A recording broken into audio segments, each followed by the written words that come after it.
Today on Metcast, I'm joined by Joe DeMayo of SNY, who's going to give us the lowdown as to what is going to happen with this offseason with the New York Mets. Will Juan Soto potentially be changing positions? What free agents could the Mets target? Is there a trade in the works? We're going to get to that and a lot more next on Metcast.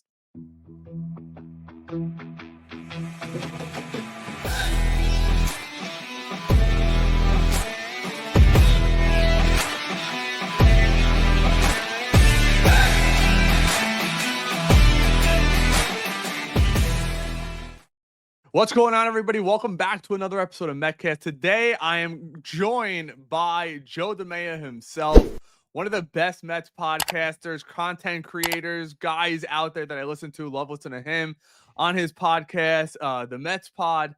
I watch it almost every week or whenever it drops for you guys. Get in their mailbag, some of the great stuff that they're able to address. Joe, thanks so much for joining me today. Of course, anytime.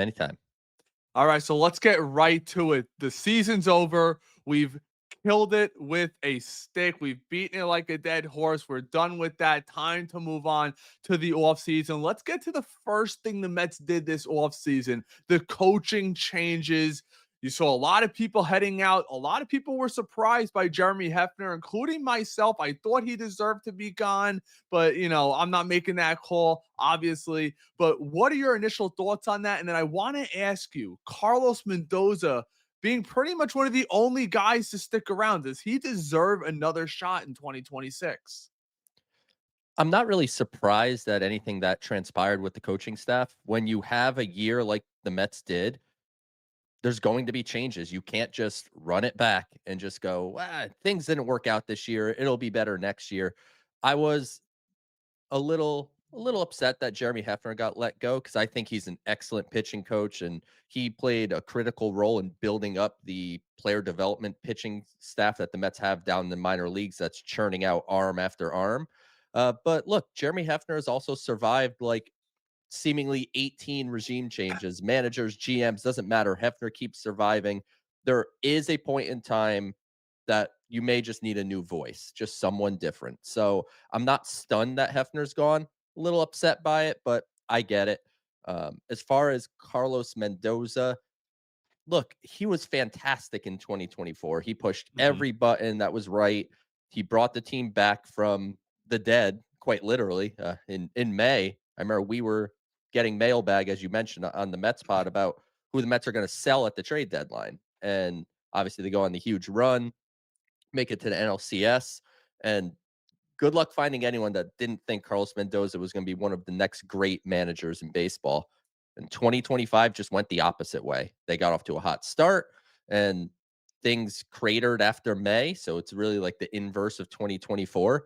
I want to give Carlos Mendoza another shot. I still think he is a good manager. But the hot seat will be on a little bit. And I just hope that the Mets are getting to the point as an organization where they are not just firing managers whenever there's a bad season. Will Salmon, friend of your show, I believe, and friend of my show, he put out last week or the week before, Mendoza's the first manager in the last 5 for the Mets to get a third year. Like, that is firing managers just after a bad year. That's essentially how you never, ever, ever win. So hopefully Mendoza could turn it around in 2026, and we'll see what kind of roster they give him to help him do that. Now, let me run this by you really quick, because from everybody that I've spoken to, some of the reporters that are in that clubhouse every single game, I always felt there was something off in that clubhouse. But everyone that I spoke to said, Ray, it's just a regular clubhouse. Guys are just fine. But I'm wondering your thoughts. Did bringing in Juan Soto, that massive contract, maybe the crazy expectations, could that have affected the chemistry? Because you look at the 2024 team, Joe, and it was like party and concerts and walk-off wins. And the fact this team never walked off anybody after losing after the 8th inning, I'm like, for me, there had to be some disruption there. Now, I'm not saying it can't be fixed next year. Maybe you need to get that chemistry back together, but I would love to get your thoughts on that. Expectations are the thief of joy. Like, what made 2024 so cool is the fact that everyone told us the Mets were going to stink in 2024, and then they started off stinking.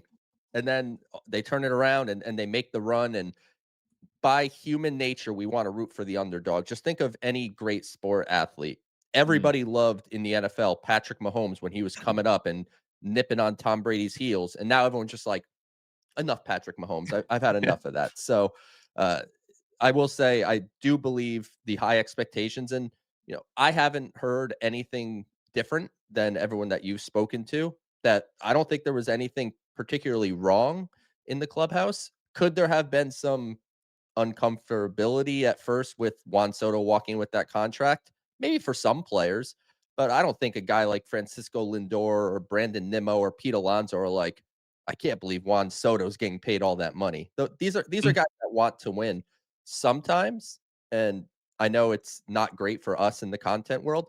Sometimes a mix doesn't click, and it's not anyone had a problem with each other. There wasn't fighting, there wasn't significant issues. Just sometimes a team doesn't click, and it doesn't work out. And 2025 was a year that maybe just didn't work out. We run a Jets podcast. One of our good friends over there, Mike DeVito, was a defensive tackle for the Jets for a while and in Kansas City. And I always talk to him, and he's like, "Listen, right, when you have a clubhouse and a group of guys, not everyone's going to like each other, and sometimes you don't need a bunch of choir boys to win." I mean, that's how he put it. He Look at goes, "It's nice, 1986 Mets were the right?" antithesis of choir boys. Yeah, of Yeah. course, as we all know. But he always reminds me of that. And I'm like, you're right. It's a bunch of different personalities. I get it. I'm hoping for a different outcome this off season going into next year. Now let's get to it. Pete Alonso, Joe. What is going to happen with him? How long of a contract are you willing to go before you say it is too much? Because I think this offseason it might be a different year for Pete. I don't expect David Stearns to say, you know what, I was willing to give him really a 1 year contract. Let's all be real. It was a 1 year contract to Pete. Could have gone a couple more years, but we all expected the 1 year. All of a sudden, he's going to go 6 or 7 years. I just don't see it. And then you see at SNY, they're doing the yay or nay. I believe it was 6 years, $177 million. And I'm like, to myself, I'm like, one thing Steve Cohen said last offseason will always strike me. He said, you got to be careful having too many players on long term contracts. You have Lindor, you have Soto, Nimmo, who's going to be a DH before you know it. 5 years, $100 million, a little over $100 million left in that contract. Are you willing to go give Pete Alonso 6 years on top of that? What are your thoughts? No, I am not. And I very much want Pete Alonso back in a Mets uniform. I will say, I believe that segment from Baseball Night in New York, they just pulled what Spotrac was projecting for Yes, contracts correct. for the offseason. So it wasn't someone on the show saying that. But look, Pete Alonso last year, I know the qualifying offer was there, and that has a bit of an impact. The only team that really wanted Pete Alonso last year was the Mets. And that is why it took as long as it did and why he ended up with the contract that he did. There was like some flirtation from the Blue Jays, but that never felt incredibly serious. They were just trying to get someone to take their money, essentially. And Anthony Santander eventually did. I think Alonso's going to struggle a little bit again. I know he had a better year Same. and there won't be a qualifying offer. I don't think he's going to struggle to have interest. I don't think it's going to be another, 2-year deal with an opt out or a 1-year deal. But Pete Alonso, I'm willing to go to 4. I think anything beyond 4 is where I kind of get uncomfortable because look, the defense, as good as he is at scooping the ball, throwing is a problem. His range is suspect. He's nearing DH territory, and you can only have so many guys. Like you mentioned, maybe at some point Brandon Nimmo becomes a DH. Eventually, Juan Soto's gonna not be athletic enough to be hanging out in right field, and you can't have all these guys that are unathletic, especially for like a Stearns team. And my only worry here is with the emphasis on run prevention. Right. I don't want that. I do think it's important. The Mets defense was a problem a lot last year, and pitching obviously was ultimately the downfall of the team was the starting pitching falling apart after the month of May. So run prevention is important, but I don't want that to take too much away from run creation because you also need to score a bunch of runs to win in baseball nowadays. I'm comfortable with Pete 4 years and under, and I think that's kind of where he's going to land. I'd be personally surprised if someone jumped out with a 5-year, 6-year type of deal for Pete Alonso. I totally agree. And now let's talk about that really quick because there has been, I don't want to say speculation, just people throwing it out there here or there, talking about Juan Soto potentially, if Pete walks, moving positions and potentially going to first base, somewhere where he appears to, like to practice. You see him in spring training messing around over there. Could you ever see a move like that happening if the Mets identify, I don't know, another outfield prospect, a Carson Bench type, or another free agent outfielder, or would you see the Mets pivoting to a Josh Naylor type player on a short term contract and maybe wait for a Ryan Clifford? I don't think Juan Soto's playing first base in 2026 for the Mets. Is that a possibility sometime in the future? Sure. I wouldn't rule anything out, but I said this on the Mets pod this week because we were asked that in the mailbag. Juan Soto got $765 million and he wants to play right field. And he tries really hard to get better at right field. And he's as good as he's gonna be essentially, and he's working at it. So I think he wants to play the outfield, and it's going to be pretty tough to tell him, "Hey, you're playing first base now," Hmm. especially because it's a position he's never played. So I don't think that is a imminent solution. Like if something were to happen to Alonso, Naylor, I think, is a name to keep an eye on. Even someone like Munetaka Murakami coming over from Japan. Hmm. I think, talking to some people that they think he projects better at first base. And David Stearns did fly all the way to Japan to see him and maybe a couple other players while he was there. But he happened to be at a game that Murakami hit a walk-off home run at. So he's going to be highly regarded and highly pursued player this offseason. I think the Mets are going to be in on the Murakami sweepstakes. And it'll be interesting to see how they balance that with Alonso, because Murakami is going to be coming with the posting. So you have that the window in which you have to work out a deal with him. So you can't just sit and wait for Pete Alonso into February. So I think the first base solution will probably be figured out much earlier than it was last offseason. And we'll see how it kind of all shakes out. But the Mets have at least a couple options if Pete does get that 6-year deal that maybe you or I don't see coming. But hey, crazy things happen in MLB free agency every single offseason. Absolutely. Now that leads me to the third base position. Joe, I'm one of those guys. And you may feel different. Let me know. Mhm. Give Brett Beatty the keys and leave him alone. That's how I feel. I think his defense, especially working with the third base Scarborough, who he's gone now, but you saw the defense pick up last year. His range left to right is vastly better than Mark Vientos. You want to talk about run prevention? I think it's night and day when it comes to there. And I think Brett Beatty proved himself a little bit last year. The ability to hit the ball the opposite way, showed more power this year than he ever has. Hopefully, taking that early first round grade that he had coming out of high school. Remember, every scout said it that night. Brett Beatty had the best hit tool in Yeah. that draft, but because he was 1 year older than most of the prospects, he fell to the Mets in the first round. And I've always stuck by that, the sweet lefty swing. Are you done with Mark Vientos at third base? Or are you another guy who's going to say they're going to give him another offseason? Or could you even see Mark Vientos being a part of a package for another player in the offseason? Where do you see the future of third base and Mark Vientos?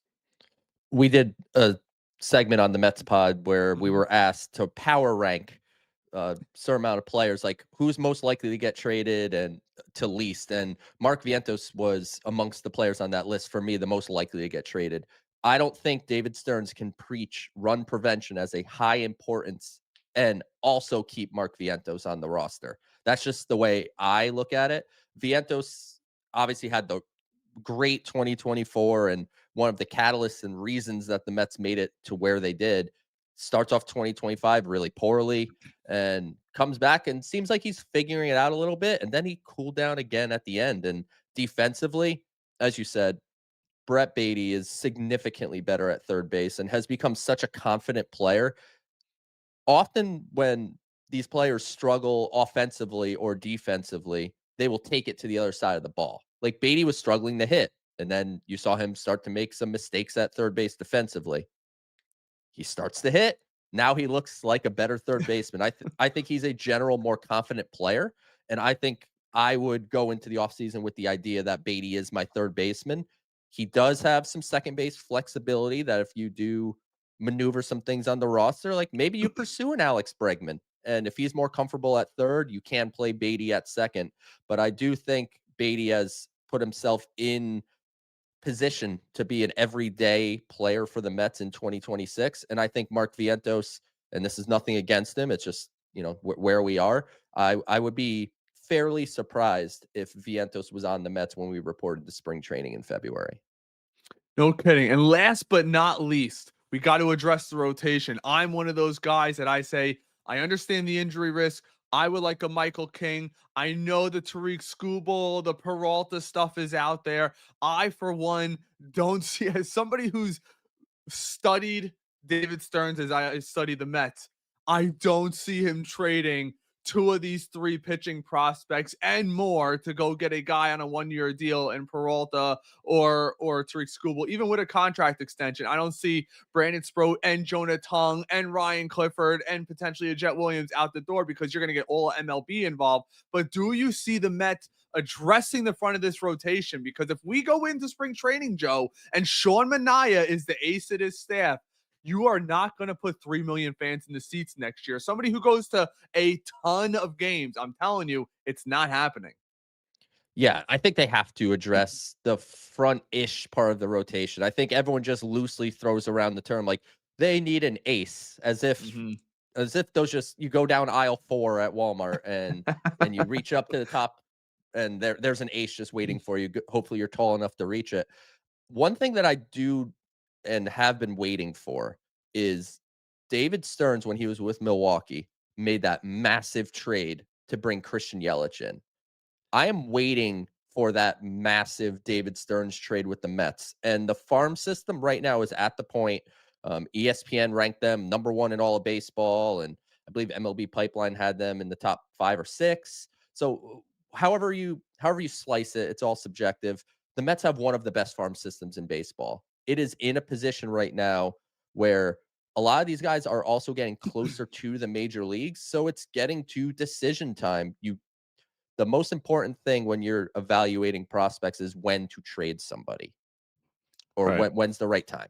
And I think there's a lot of guys that they could consider now. And I'd be looking into the trade market heavily. You mentioned Scuball, you mentioned Peralta. I'd throw Joe Ryan's name into the Mhm. mix. I'd throw Sandy Alcantara's name into the mix.